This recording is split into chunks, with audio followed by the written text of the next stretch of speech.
शशि थरूर की अपने आर्टिकल पर सफाई, कहा यह राष्ट्रीय एकता पर बयान बीजेपी में शामिल होने का संकेत नहीं। सीनियर कांग्रेस नेता शशि थरूर ने कहा कि ऑपरेशन सिंदूर के बारे में उनका आर्टिकल प्रधानमंत्री नरेंद्र मोदी की पार्टी बीजेपी में शामिल होने का संकेत नहीं है, बल्कि राष्ट्रीय एकता, हित और भारत के लिए खड़े होने का बयान है।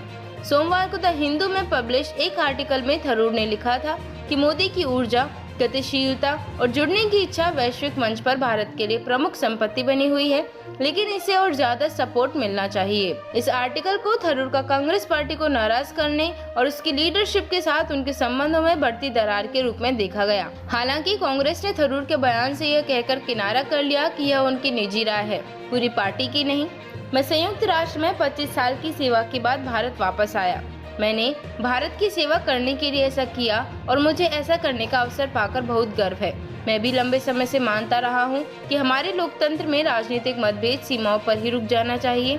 हमारे लिए वास्तव में भाजपा की विदेश नीति या कांग्रेस की विदेश नीति जैसी कोई चीज नहीं है, केवल भारतीय विदेश नीति और भारतीय राष्ट्रीय हित है। मैं कुछ नया नहीं कह रहा हूँ, मैंने ये बहुत साल पहले कहा था और मैंने यह सार्वजनिक रूप से रिकॉर्ड कर पहली बार तब कहा था जब मैं 2014 में विदेश मामलों की समिति का अध्यक्ष बना था।